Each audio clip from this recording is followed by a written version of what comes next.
My brother reluctantly took me in when I hit rock bottom, but his wife got me kicked out with lies. Years later, it was them standing on my porch asking to move in, and I just couldn't stop laughing. My older brother Tom, who's 9 years older than me, offered me a place to stay with him and his wife Karen. At the time, I was super grateful. I mean, who wouldn't be? Rent was ridiculously high, and I wasn't making enough to even consider living on my own.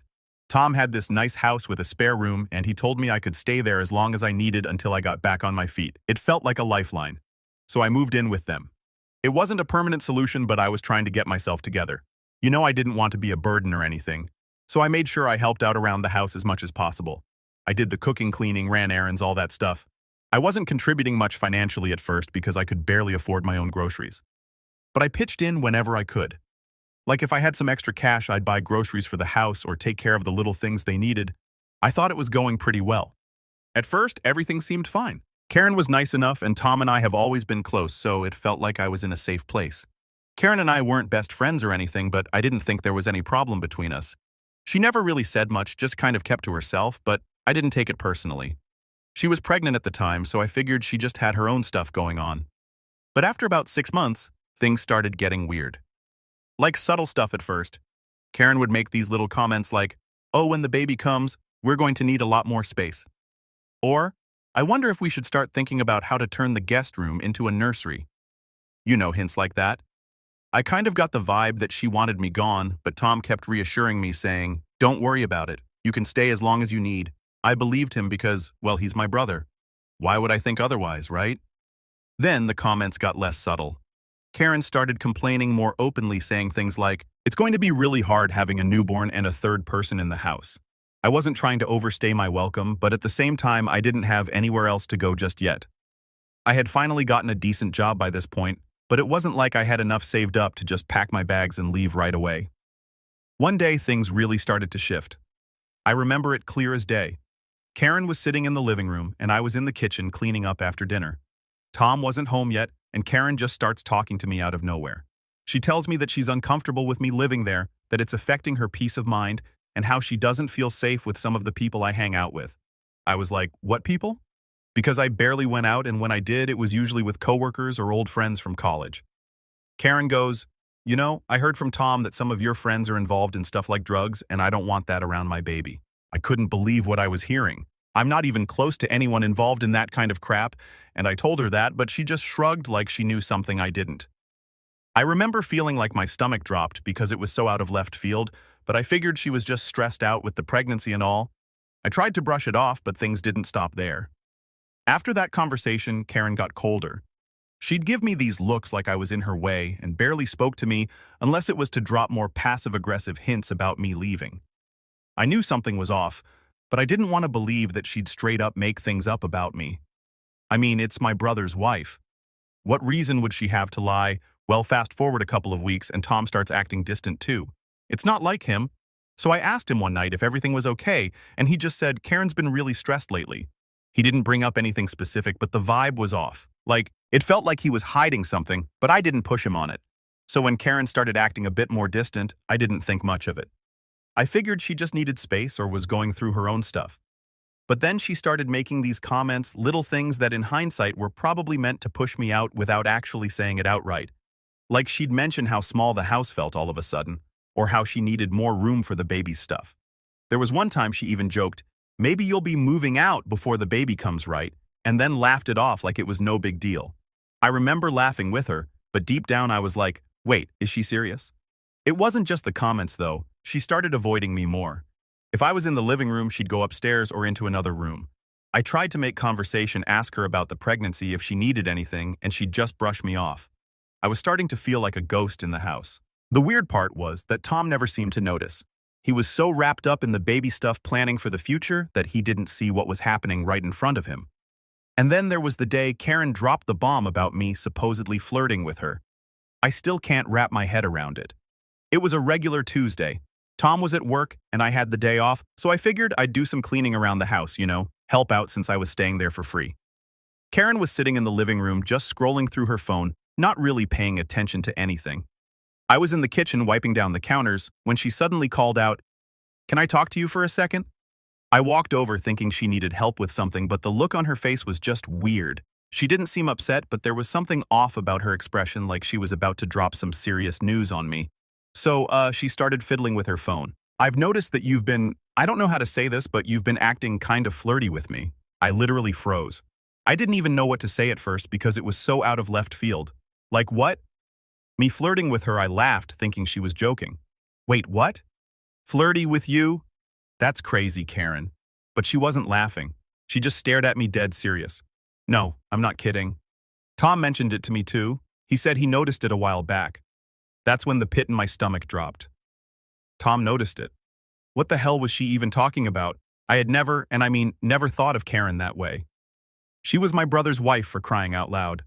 The idea of flirting with her was insane. Karen, I don't know what you're talking about, I said, trying to stay calm. I wouldn't. That's not.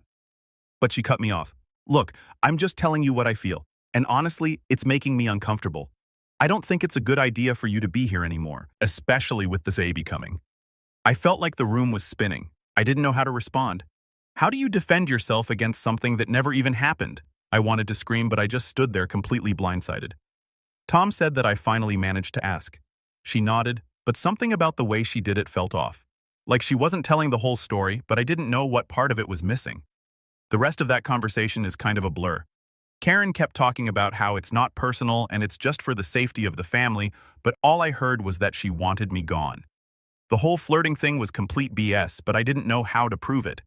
And the fact that she claimed Tom noticed it too, that hurt the most. My own brother thought I was hitting on his wife. It didn't make any sense. After that day, things got real tense in the house. Karen stopped talking to me altogether, and Tom acted like everything was fine. But I knew he knew something was up. I tried to talk to him about it one night, but he just brushed me off, saying Karen's been really stressed with the pregnancy. Don't take it personally. Don't take it personally. How could I not take it personally when his wife was accusing me of something so ridiculous? It got worse when Karen started telling Tom that I was involved with bad people. She told him that some of my friends were into drugs and that she didn't feel comfortable having me around the baby if I was bringing that kind of influence into their home. I barely even had friends over. I didn't have a social life because I was working and saving up to move out. But somehow, Karen had convinced Tom that I was hanging out with sketchy people.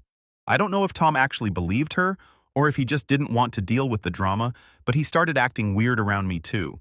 He'd come home from work and barely say a word to me, like I wasn't even there. It was obvious Karen had gotten into his head, but every time I tried to bring it up, he'd shut me down.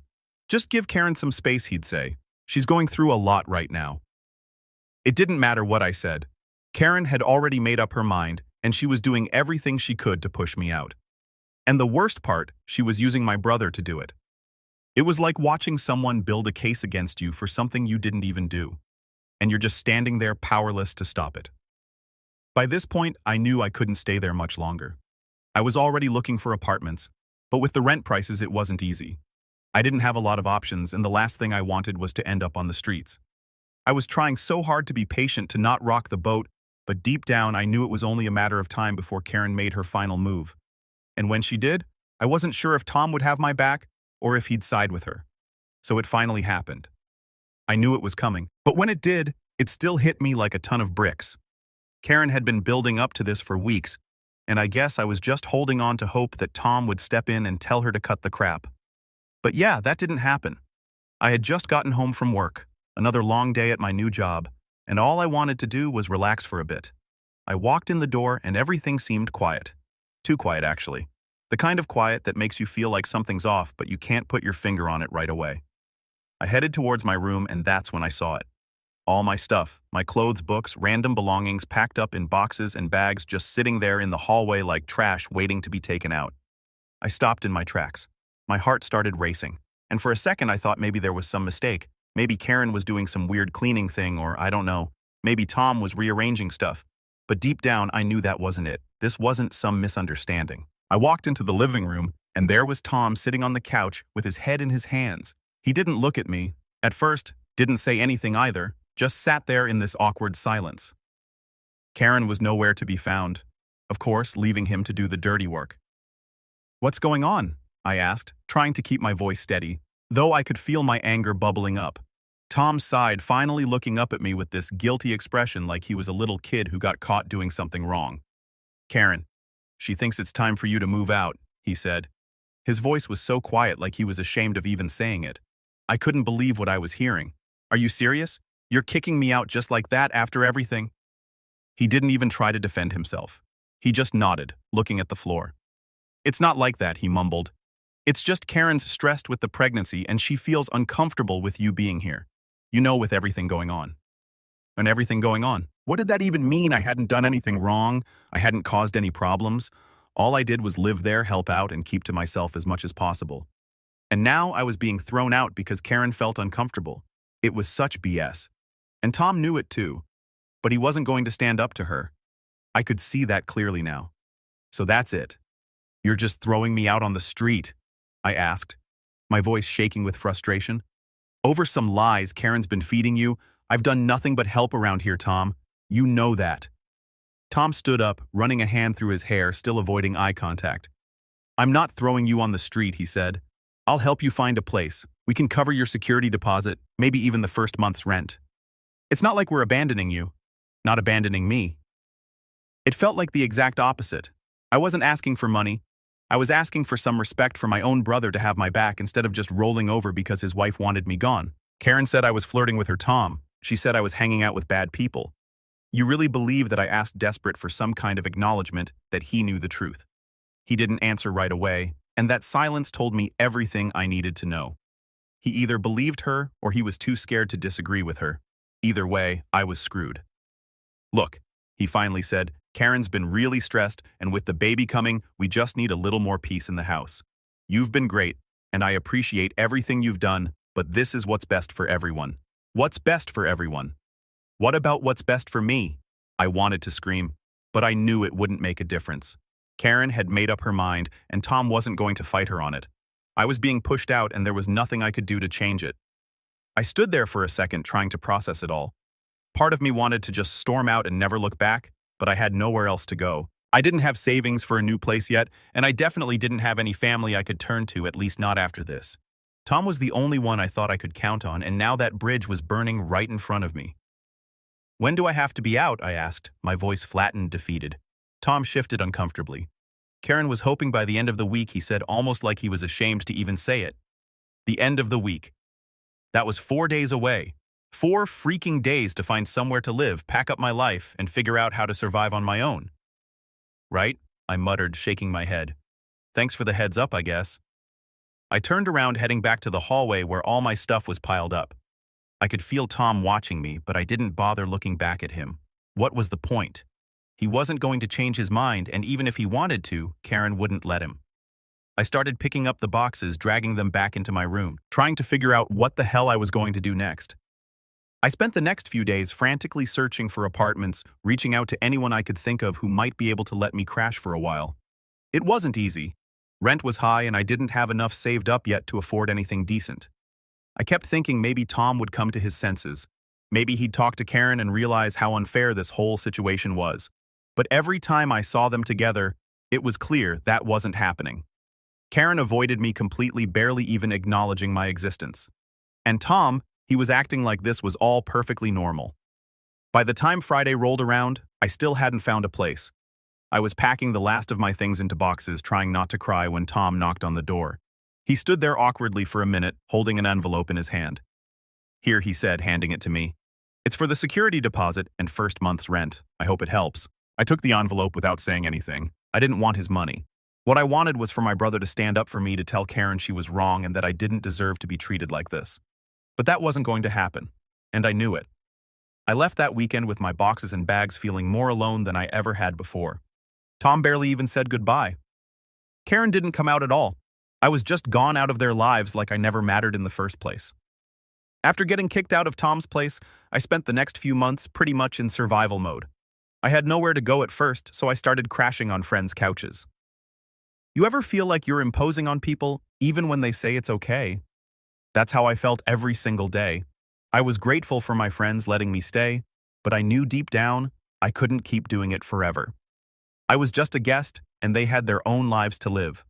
The hardest part was pretending everything was fine when it wasn't. I didn't want to keep bringing up what happened with Tom and Karen. I didn't want people to think I was bitter or stuck on it, but truthfully, I couldn't stop thinking about it. It's not like I could just forget that my own brother tossed me out like I was nothing. But whenever someone asked how I was doing, I just smiled and said I'm figuring things out, like it wasn't killing me inside. Couchsurfing was rough.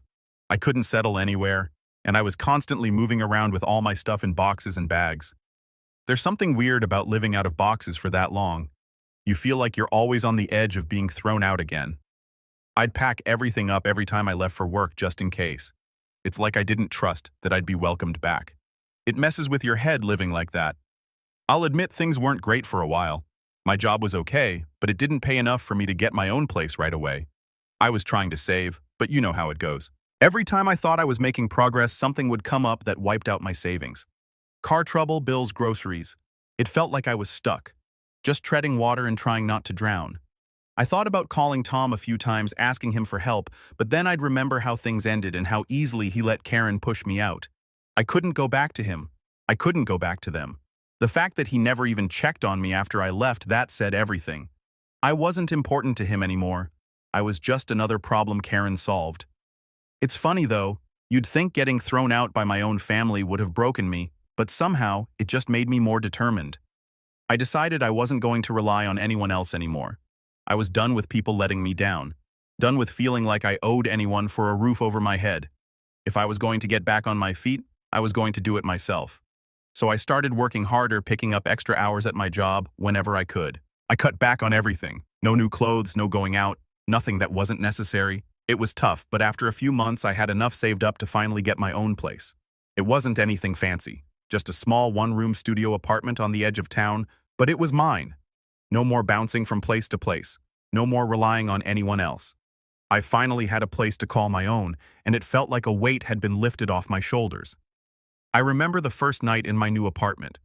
I didn't have much, just a mattress on the floor and a couple of boxes of stuff. But it felt like freedom. It was quiet. And for the first time in what felt like forever, I didn't have to worry about being kicked out. I didn't have to walk on eggshells or tiptoe around anyone's moods. It was just me, and that was enough. Even though I was proud of myself for getting back on my feet, it didn't take away the hurt. I still thought about Tom and Karen all the time. I thought about how easily they tossed me out when they didn't need me anymore. How Karen's lies about me flirting with her and hanging out with sketchy people were enough to convince Tom to kick me out without even giving me a chance to defend myself. It still stung even if I was doing better. What made it worse was that no one in my family reached out. Not my parents, not my other siblings. It was like I didn't exist anymore. I guess Tom told everyone his side of the story, and I wasn't part of the picture they cared about.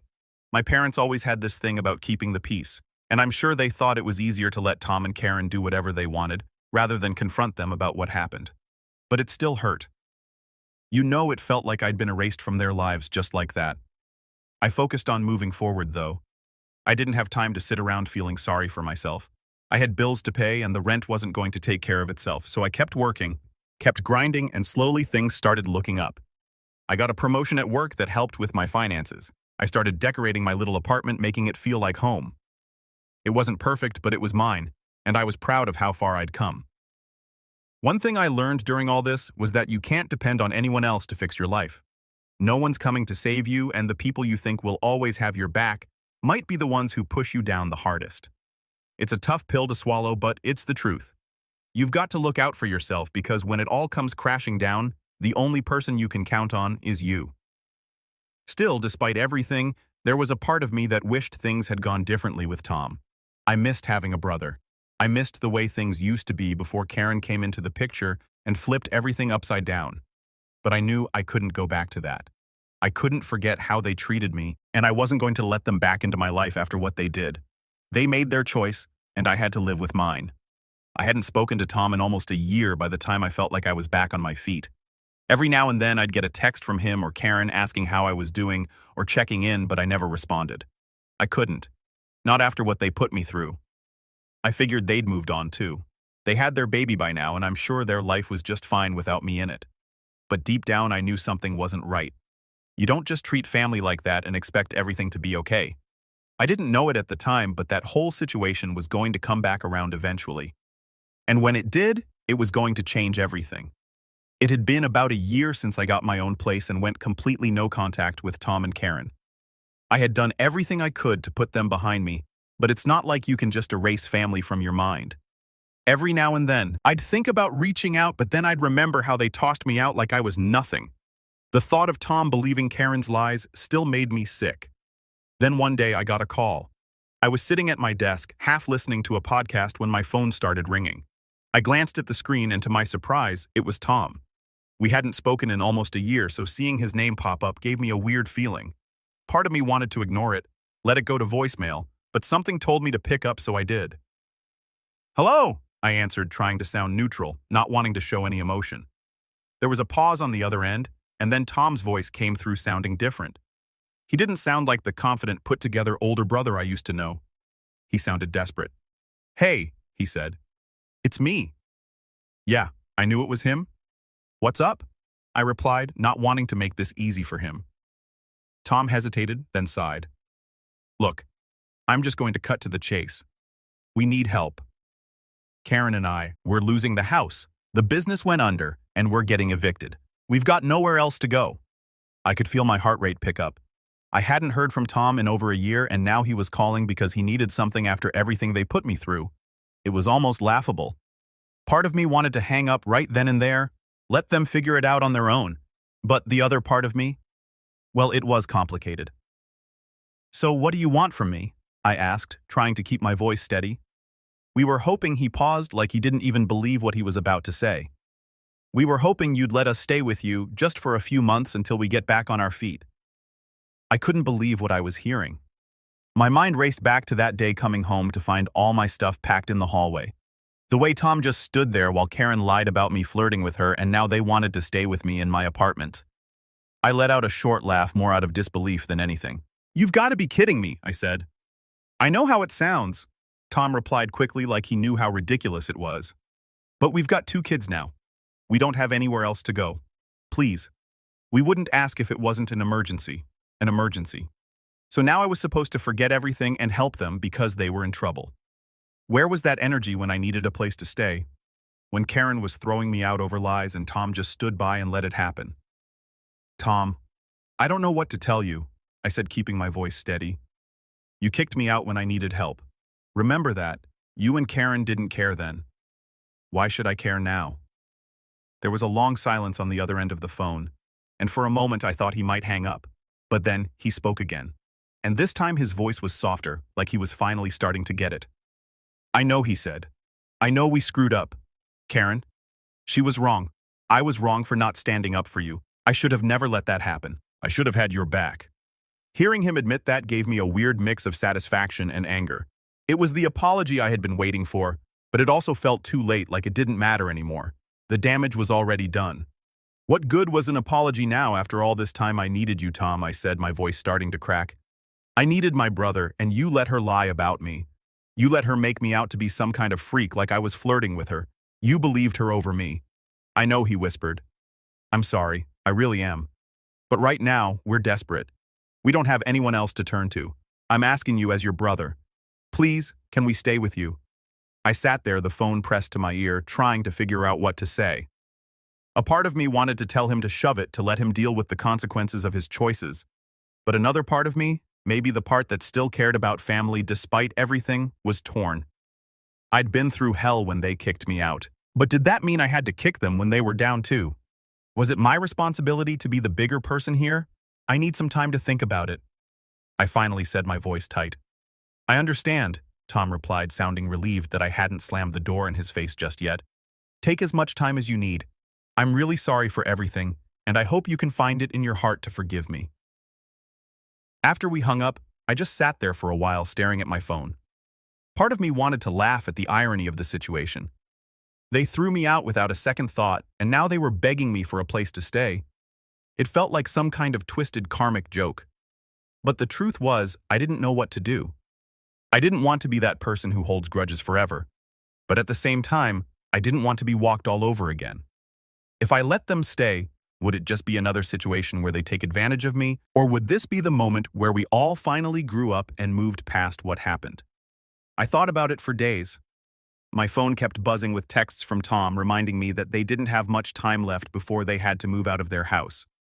My parents even got involved, sending me guilt-trippy messages about how family sticks together and how I should let bygones be bygones. But it wasn't that simple. Family sticking together only works when both sides actually give a damn about each other. And for a long time, it felt like I was the only one who cared. Update 1. I sat with the phone in my hand, staring at it like it was going to give me some kind of magical answer.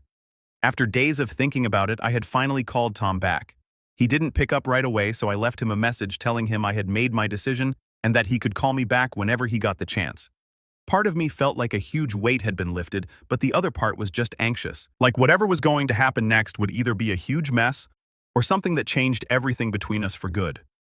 I wasn't sure which way it was going to go, but I had to stick with my choice. About an hour later, Tom called me back. His voice sounded tense, like he had been holding his breath since I left the message. "So what's your decision?" he asked, not even bothering with small talk.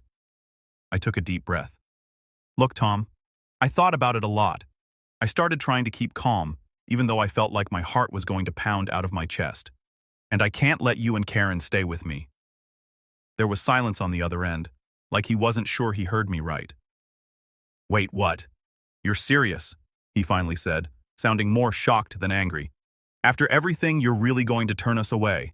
After everything, I shot back, feeling my voice get sharper. "You mean after you kicked me out of your house with no warning based on lies Karen made up?" "You threw me out, Tom. I had nowhere to go." "So yeah, I'm serious." I could hear him breathing on the other end, like he was trying to figure out how to respond without blowing up. "I told you I was sorry for that. We were under a lot of stress. Karen was pregnant and things were just complicated." Complicated, I repeated, my frustration boiling over. "You believed lies about me flirting with your wife and hanging out with drug dealers. You didn't even give me a chance to defend myself. And now, because things are bad for you, I'm supposed to just forget about all that. I'm not asking you to forget." Tom said, his voice more desperate now. "I'm asking you to help us. We've got kids now. This isn't just about me or Karen. We're your family." I felt a pang of guilt at that, but I wasn't going to back down. Not after everything I'd been through. "Family. You weren't thinking about family when you threw me out. You weren't thinking about family when you let Karen lie about me. I had to figure it out on my own, Tom. Now, it's your turn." There was another long pause. I could hear the frustration in his breathing again, but this time he didn't argue. He knew I was right. "Look," I continued, softening my tone just a little. "I'm not saying I don't care, but I can't let you stay with me. I've worked hard to rebuild my life, and I'm finally in a good place. I can't let you and Karen come in and mess that up again. You understand that, right?" "Yeah," Tom muttered. "I get it." It wasn't the answer he wanted, but I wasn't going to budge. I wasn't about to let him guilt trip me into giving in. I'd come too far for that.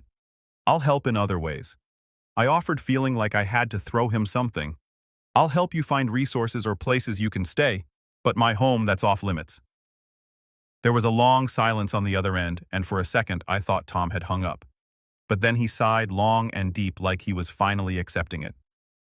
"Okay," he said, his voice quieter now. "I understand. I'm not happy about it, but I understand." I let out a breath I didn't even realize I was holding. It wasn't easy telling my own brother no, but I had to protect myself first. If I let him and Karen back into my life like that, I knew things would just end up the same as before, and I couldn't handle that again. "I really do hope things get better for you guys," I said, trying to end the conversation on a less tense note. "I'm sorry things are so hard right now." "Yeah, me too," Tom muttered. "Thanks for whatever help you can give." We said our awkward goodbyes, and that was that. I hung up the phone and just sat there for a minute, processing everything. I had said no. For once in my life, I had stood up for myself against my own family. And it felt weird.